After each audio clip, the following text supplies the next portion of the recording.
Pessoal, sejam bem-vindos. A ideia desse vídeo que o PET está proporcionando é ter uma visão geral da tecnologia de aplicação e demonstrar de maneira sucinta como que é feita a regulação de pulverizadores costal manual e pressurizado com CO2.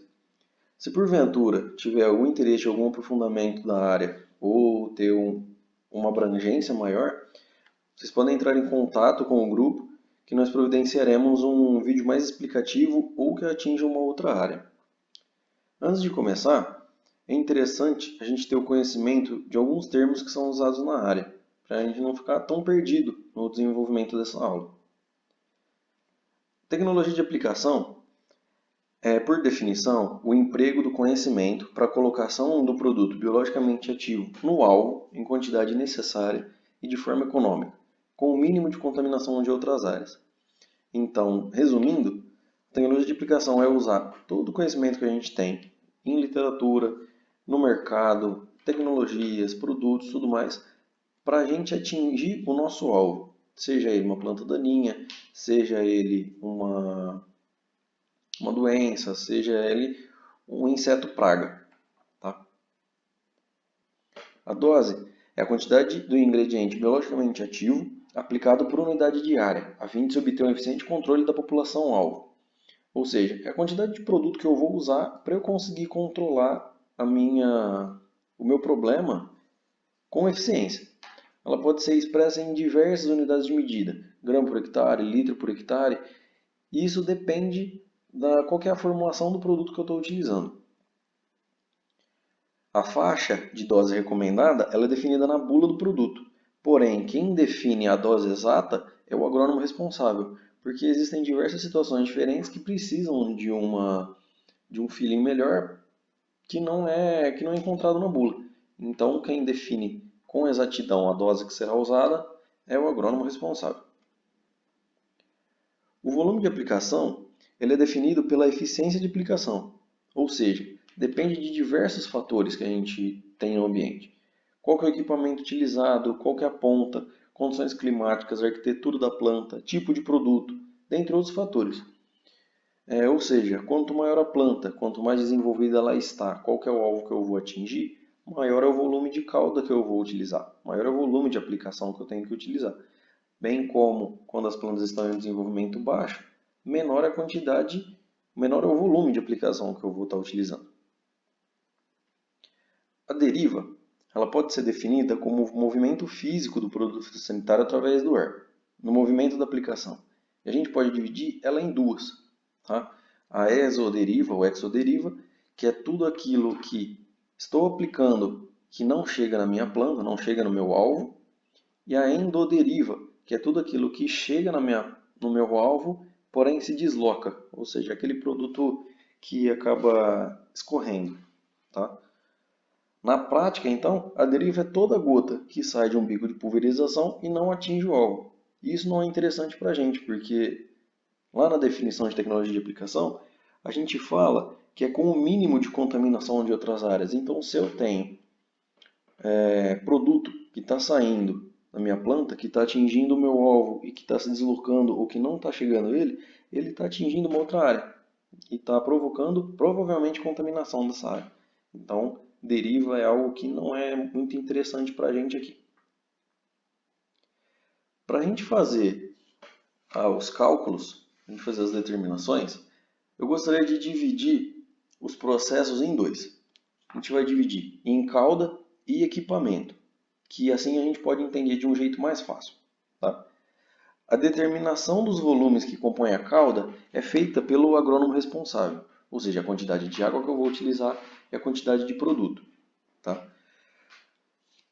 O ingrediente ativo que a gente vai utilizar, a determinação dele é feita com base na bula do produto. Ou seja, se o meu alvo que eu quero atingir é um inseto, eu vou pegar a bula do meu inseticida, vou ver qual que é a faixa de dosagem que ela é recomendada para aquela situação. E com isso a gente vai fazer a determinação da quantidade de produto que a gente vai utilizar. Ou seja, se na bula do meu produto ele diz que a dose recomendada é de 100 gramas por hectare e a área que eu preciso tratar é de 5 hectares, devemos utilizar 500 gramas do produto e assim por diante. A quantidade de água empregada vai depender de diversos fatores, como a gente citou um pouco atrás, como o alvo desejado, o tipo da ponta, condições climáticas, arquitetura da planta, tipo do produto. E isso vai variar toda na quantidade de água. Então, como eu falei antes, se a planta está num estágio fenológico menos avançado, a quantidade de água vai ser menor. Se ela está no estágio mais avançado, a quantidade de água vai ser maior. Se eu tenho muito alvo para atingir, muito provavelmente eu tenho que usar uma quantidade de água maior, e assim por diante. E a lógica é a mesma da utilizada para o produto. Ou seja, se o volume de água recomendada para a gente fazer uma aplicação é de 100 litros por hectare e a área que eu vou tratar é de 5 hectares, então devemos utilizar 500 litros de água, e assim por diante. Aqui, pessoal, independente do equipamento utilizado, a determinação da dose e o volume de aplicação é feito da mesma forma. Então, tanto para um pulverizador costal manual, quanto um pressurizado com CO2, quanto um pulverizador autopropelido, essa definição ela é a mesma. A gente vai fazer a mesma lógica de cálculo. O que pode mudar é uma limitação de acordo com o tamanho do tanque. Então, desse modo, a quantidade de produto é feita com base no volume do tanque que ele aguenta. Então, se por exemplo, eu vou fazer uma aplicação na minha área de 5 hectares e eu vou precisar de 500 litros, porém o meu tanque só comporta 250, claro que a gente vai fazer essa dosagem para 250 litros. Essa é a única limitação que vai ter. Quanto a equipamentos, a gente vai abordar aqui o costal manual e o costal pressurizado com CO2. E quando falamos do costal manual, existem diversas maneiras que a gente pode usar para calibrar eles, que se tratam basicamente de variações na modalidade que dá a seguir.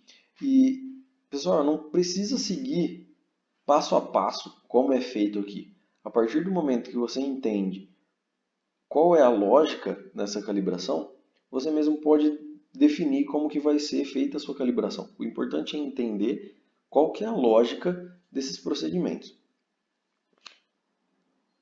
Bom, primeiramente, a gente tem que demarcar uma área de 10 por 10, abastecer o nosso pulverizador, colocá-lo nas costas e fazer como se a gente fosse executar uma aplicação comum. É interessante que essa área seja demarcada com condições similares a onde será feita a pulverização, para a gente mitigar um pouco os erros. Tá? Depois de ser feita essa pulverização dos 100 metros quadrados, a gente vai tirar o pulverizador das costas e ver a quantidade de calda, ou a quantidade de água, no caso, que foi utilizada. Tá? E vamos fazer algumas coletas para tirar uma média. No caso, vamos fazer 3. Suponhamos que nas coletas a gente obteve os seguintes valores: 3,3 litros, 3,4 litros e 3,5 litros. A partir desse dado, a gente vai tirar uma média deles para a gente prosseguir com os cálculos. Então, desses dados, a gente tem uma média de 3,4 litros em 100 metros. Se a gente multiplicar esse valor por 100, a gente vai ter qual é a vazão do nosso pulverizador em hectares. Tá? A gente tem uma área de 100 metros quadrados, se a gente fazer vezes 100, a gente tem 10 mil metros quadrados, que é um hectare. Nesse nosso caso, a gente teve uma vazão de 340 litros por hectare. E aí que está o momento de você fazer as regulações, as suas calibrações. Se o volume que você obteve ele é diferente do volume requerido, a gente deve trocar a ponta de pulverização para que ela atenda às especificações. Lembrando que no caso do pulverizador costal manual, a gente tem poucas opções de calibração. A gente vai ter como trocar a ponta, porque se a gente for tentar trabalhar na variação da velocidade, a gente não vai ter uma aplicação muito uniforme. Isso deixa de ser interessante. Então, por exemplo, nesse caso, se a gente queria uma vazão menor, 300 litros por hectare, a gente tem que optar por uma ponta de pulverização com uma vazão um pouco menor. Tá? Aqui também tem uma coisa que pode ser feita. A partir que você fez a primeira pulverização, você pulverizou 100 metros quadrados, você pode cronometrar o tempo, tá? E usar esse tempo para fazer as outras coletas. Você não precisa necessariamente fazer todo o percurso de 100 metros todo de novo. Então vamos supor que para você pulverizar esses 100 metros você levou 2 minutos e meio. Depois é só você pulverizar num num copo de coleta ou no vaso regulador por 2 minutos e meio e ver qual que é o volume que você está aplicando, tá? E a partir daí as coletas são iguais. Você vai coletar 3 vezes, fazer a média, multiplicar por 100 e você vai ter a sua vazão. Se for superior a que você necessita, você põe uma ponta de pulverização com vazão menor, e se ela for inferior, você coloca uma ponta de pulverização com uma vazão maior. Se tratando do pulverizador costal pressurizado com CO2, primeiro eu vou demonstrar quais são as partes que compõem ele, que ele acaba sendo um pouco mais complexo do que o costal manual. Tá? Aqui, a garrafa, normalmente conhecida como garrafa, pode ser usado também alguns cilindros que são chamados normalmente de porquinho, é onde a gente vai colocar a nossa cauda. Acima disso, a gente tem o que compõe todo esse corpo, com a válvula de alívio de pressão e essa mangueira, também normalmente é chamado de pescador. E essa válvula, ela é utilizada normalmente quando você vai fazer a troca da cauda, você aciona ela, ela alivia a pressão a partir do momento que o cilindro esteja fechado. Esse registro é o regulador de pressão, é onde a gente vai utilizar para regular qual que é a pressão que a gente vai utilizar no nosso pulverizador. Temos um manômetro de saída de pressão e um manômetro de pressão do cilindro. Esse manômetro seria como se fosse o indicador do tanque de combustível. Ele vai mostrar o quanto de gás a gente ainda tem no nosso cilindro para pressurizar o nosso sistema. Aqui é o registro do cilindro, ou seja, a partir do momento que eu abro ele, eu dou acesso ao gás pressurizar o sistema. E se eu fechar, eu corto essa pressurização. Então, toda vez que a gente for fazer a troca da cauda dentro da garrafa, ou troca da garrafa, é interessante fechar esse registro se o sistema não for munido de válvulas de engate rápido. Que as válvulas de engate rápido a gente pode tirar e colocar e elas fazem o corte da pressão, né? Então, para quem não conhece muito do equipamento, é interessante sempre que você for trocar as garrafas, você fechar esse registro. Aqui a gente tem um manômetro de linha, ou seja, aquele primeiro manômetro que vai mostrar qual é a pressão de saída, o gás vai pressurizar todo o sistema e a gente vai acabar tendo algumas perdas de carga ao longo do caminho. Na mangueira, na garrafa, na lança, até chegar aqui. Quando a gente for aferir a pressão para fazer uma aplicação, é nesse manômetro que a gente tem que aferir, é ele que a gente tem que consultar. Abaixo aqui a gente tem a lança, que é a comunicação do nosso reservatório de cauda, do nosso tanquinho, para a barra de pulverização. E aqui propriamente o cilindro onde fica armazenado o gás que pressuriza o sistema. Aqui abaixo a gente tem uma barra desmontada, tá, que ficou meio difícil de demonstrar, mas aqui a gente tem uma barra com os 4 bicos. 4 bicos e todo o restante do sisteminha. Para a calibração, a gente vai utilizar de uma fórmula. Essa fórmula ela pode variar de fabricante para fabricante, mas de modo geral elas são variações dessa ou de outras que funcionam da mesma maneira. Tá? O primeiro termo dessa fórmula é o nosso volume de cauda que a gente está querendo aplicar. Relembrando, é a quantidade de água mais o produto ativo.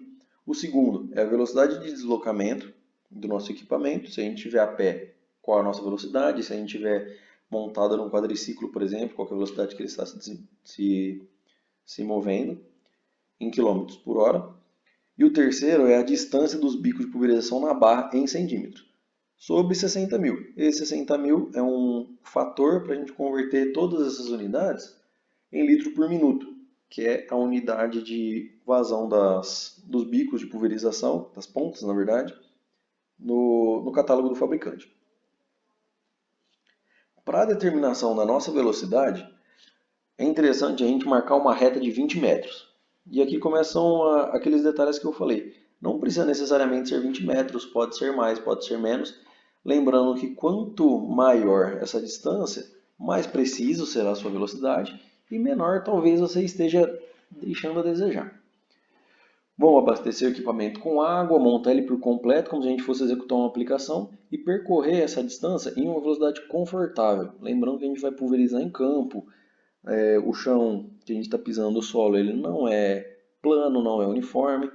Então, como no pulverizador costal manual, vamos optar por um local, por um terreno que seja muito parecido com aquele que a gente vai estar pulverizando de verdade. Vamos cronometrar esse tempo e fazer uma média, assim como a gente fez com as coletas dos volumes de aplicação. E a partir do momento que a gente cronometrar esse tempo, vamos fazer uma média e converter essa unidade para quilômetros por hora. Para isso, basta a gente multiplicar o valor por 3,6. Então, suponhamos que a gente andou esses 20 metros em 20 segundos, quer dizer que a gente está andando a 1 metro por segundo. E para a gente converter isso para quilômetro por hora, basta a gente multiplicar esse valor por 3,6. Então, teremos uma velocidade de 3,6 km por hora de deslocamento. Para explicar melhor aqui, eu acho que é interessante a gente tentar resolver uma situação, um problema. Tá? Nesse caso aqui, a gente precisa realizar uma aplicação com um volume de 200 litros por hectare. Minha velocidade de deslocamento, como aferido anteriormente, é de 1 metro por segundo. E o espaço entre os bicos de pulverização, na barra, é de 50 centímetros. Então a gente vamos resolver essa forma. 200 vezes 3,6 vezes 50 dividido por 60.000. Se a gente calcular, a gente vai ver que vamos ter 0,6 litros por minuto. E com esse dado a gente pode escolher a nossa ponta de pulverização, filtro e pressão com a ajuda do catálogo do fabricante da ponta de pulverização.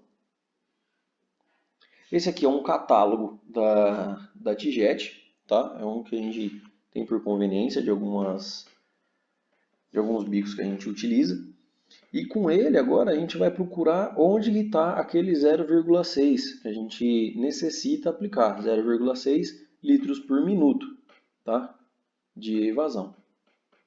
Se a gente procurar aqui na coluna vazão de um bico em litro por minuto, a gente vai encontrar 0,59 litros por minuto, com a ponta de pulverização TT 110,015, um filtro de malha 100 e 3 bar de pressão. Então, turma, com esses dados a gente já pode regular o nosso pulverizador, nosso equipamento. Vamos equipar ele com um bico de pulverização TT 110,015, um filtro de malha 100 e aferir a pressão no nosso regulador de pressão em 3 bar. A vazão que a gente vai coletar não é exatamente aquela que a gente necessita, ou seja, de 0,6 litros por minuto. Existe uma relação quadrática que a gente obtém da variação de pressão com a variação de vazão, porque eu acho que não é conveniente demonstrar ela aqui agora. O que eu aconselho a fazer, como a diferença é muito baixa, seria aferir a pressão em 3 bar, fazer a coleta de 1 minuto, ver se está condizente a vazão com a regulagem que foi feita e aumentar essa pressão aos poucos até a gente conseguir a nossa vazão perfeita, do jeito que a gente quer. Tá? Lembrando que a escolha dos bicos, pressão em serviço, o volume de aplicação não são fixos e demandam um pouco de treino para a gente obter um resultado rápido e bom. Então eu aconselho treinar com algumas situações hipotéticas até você ficar um pouco mais experiente. Bom, muito obrigado, pessoal, pela atenção de quem assistiu. Eu vou deixar disponível na descrição do vídeo um boletim, né, que tem alguns processos de regulação que pode ser de grande ajuda para quem tem interesse nessa área. E qualquer dúvida que tiver, pode deixar nos comentários ou pode entrar em contato com o grupo, ou no Facebook ou via Instagram, que a gente vai fazer o possível para atender as necessidades. Tá certo? Muito obrigado.